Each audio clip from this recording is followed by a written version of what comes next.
Hey everybody, we're here talking to the Void, and she's really not having any of this. Nope. She is simultaneously happy and not happy to be here. Isn't going anywhere, but doesn't want to do anything in regards to. Okay, now there, Phoebe Rizzo and Millie here to talk to the Void. And yeah, I'm dabbling into another random giant movie collection. I know I've touched on a lot of these and haven't really got too far into many of them, but, well, I have no excuse. I'll get back to most of the ones that I've brought up before now. This one is just the main one, other than that shark collection that's sitting in my to-watch pile. So, which means most of the films on here I haven't seen. And there's a few that I've got in other collections, because every collection under the sun has to have a copy of Night of the Living Dead and House on Haunted Hill. And Dementia 13 is definitely another runner-up on those, but, well, this one is none of those. It's a movie I hadn't seen before. Now, usually when I go into a collection like this, I start at the top and just go right down. The first one on this, however, was a two-part mini-series that would total over 4 hours, and I didn't want to deal with it. Not to mention it's called Pandemic, and right now may not be the right time. So, went to the next one. Silent Predators. And for sake of it, if I can, it is right there. I know it's probably very poor quality, but there we are. So, Silent Predators, it's a made-for-TV movie circa 1999. And what is Silent Predators? Snakes. Okay, so what do we got here? This one starts off with a truck that picks up. I guess it starts with a guy broken down on the side of the road. He hitchhikes along with a trucker who passes by that seems to be hauling a venomous reptile. It's the only thing on the flatbed of his truck is his box labeled venomous reptile.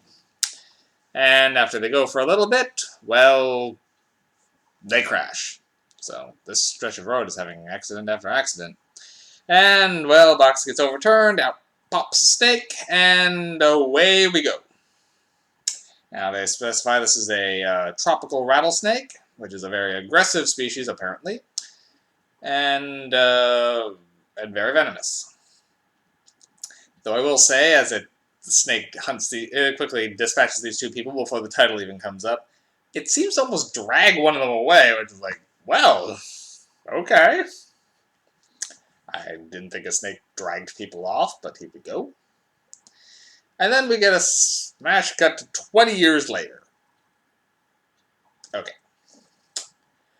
First off, did no one go to investigate this? I mean, at this point, we have no idea why he was transporting dangerous reptile.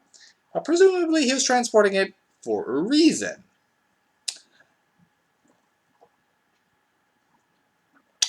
And if he was, wouldn't the people who ordered such a dangerous creature want to know what happened? Did anyone go looking for these two people? Did they just vanish? I mean, it was apparently just outside of a town. No? Alright. Anyway. And then, well, snakes. Now, apparently the reason this took 20 years is, well, there's more than one snake. This snake, I guess, got busy with a local diamondback rattler and, well, bred like rabbits, or snakes. And now 20 years later, there's a whole mess of these things that are just starting to come out of hibernation. Particularly because their dens are getting disturbed by the local evil real estate guy, who's the real estate development guy, who's helping the small town get on the map by putting in new housing. He's been doing a lot of blasting. Meanwhile, the new fire chief comes to town to, well, take over fire chiefing, and instantly doesn't like Mr. Developer, but starts flirting with his secretary, like he does. Because of course he does. And that's pretty much our movie from there. Is a snake attack happens. Fire chief goes, hey, we got to do something about this. That's not right. How quick that happened. And the mayor, who looks a lot like Ted Cruz, uh,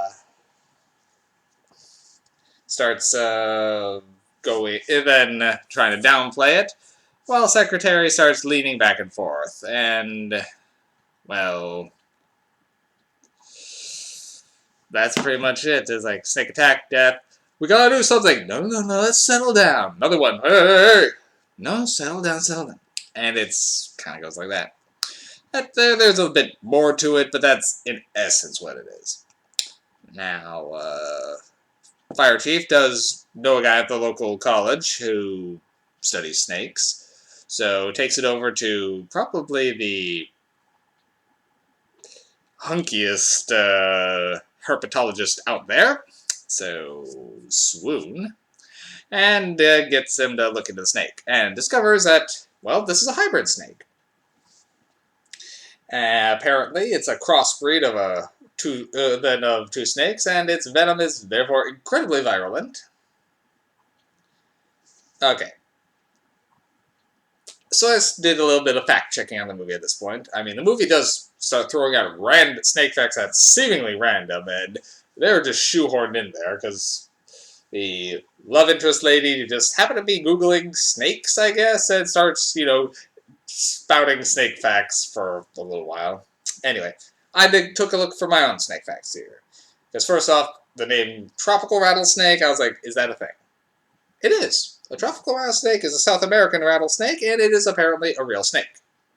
I don't know if it's portrayed accurately here, but it is actually a real snake. Okay. And then they're talking about the snake's crossbreeding. I was like, can they do that? Are they like dog breeds where they can crossbreed? Well, apparently they can. Now, rattlesnakes could only crossbreed with other types of rattlesnake, or other vipers in particular, but yes, they can. They just wouldn't be able to crossbreed with a non-venomous version. So they probably wouldn't become suddenly even bigger and have such deadly venom, but the crossbreeding thing actually is a thing. So I learned some things. Thank you, movie, for making me look up things I never thought I'd need to. Anyway. So, now, they start getting warnings that the snake attacks are only going to increase, so they start trying to do things. Meanwhile, there's some of the worst flirting in a movie I've seen between local sheriff, not sheriff, he's a fire chief. He keeps acting like a sheriff, though, which is what throws me off. Anyway, between fire chief and secretary. But eventually it gets to a head, and where the mayor finally is like, okay, we have a problem, after his son almost gets bit. And this is off. But the real estate guy is determined to take things into his own hands, so therefore he can become the hero and keep selling things. He keeps downplaying it because he doesn't want to cause a panic, to cause his bottom line to go down. Because he's the evil real estate developer. So, his assistant comes along trying to stop him, but Jill still follows him along and is helping out because it's her job. And he finds where the snakes are layering and is trying to blow them up. Because, okay. Well, it doesn't work. Because a snake bites the guy who was getting ready with the dynamite, causes a trigger, and they get caved in. Evil real estate guy doesn't fare so well, but love interest now is trapped in mine shaft with snakes.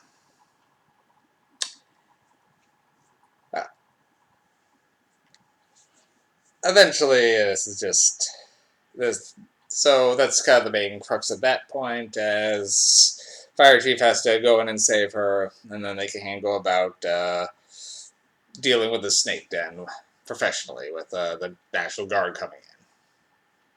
That's very much there is to it. Well, then a lot of this movie wouldn't have happened if they just admitted there was a snake problem and called the National Guard, which just came in and handled it. So there's that. But I will say this movie, while not very well acted, wasn't boring. It did a good job holding my interest, and despite the characters having really no chemistry and the romance really didn't need to be there, then you still didn't want anything bad to happen to the main characters, and the villain was frustratingly evil enough that you were rooting for him to get knocked down a peg. So there's that. The snakes themselves, they actually usually use real snakes, except for when they're showing dead ones, so good on you there. It wasn't just a bunch of CGI things like everything is these days, so they actually used real snakes, so happy about that. Then there are some scenes, like when she's trapped in the mine shafts and there's snakes all over, there was some actual tension. So, the movie did have a few tense moments. So, this one's a firm 2 MacGuffins. It's not bad enough to drop all the way down to even for a TV movie, but there's nothing that really elevates it. Like, I'd put Ouija at the low end of 3, and that was definitely better than this. TV movies have a lot to struggle against if they're going to get up above a 2, and they have to be actually legitimately good. And even then, 3 is probably the best they're usually going to muster, just because of budgetary issues. And usually the acting. But this one, it's a solid 2, and maybe even on the higher end of 2. But that's really all I can go in on this. The snakes themselves, well, they're snakes, so there's not really much to talk about there. It's just their bite is like near instant fatal, so that's a concern. But they never really touch back on like the big snake, like there isn't some like giant monster snake at the end or anything. No, it's a generic snake movie. I will say the title bothers me, Silent Predators, particularly because when the characters are first introduced to the snakes, after the initial crasheroo, they go and investigate because they hear the hissing and the rattling. Okay, so they're not such silent predators now, are they? Every time there's a snake around, you can hear the hissing. The characters, and that's just not for the audience, the characters are hearing the hissing too. The title is a terrible title for this movie. It's not a silent predator.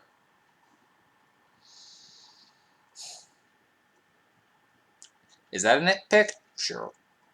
But that's why I'm here. Alright. Next one, better movie. Gotta watch a better movie now. Okay. Good night.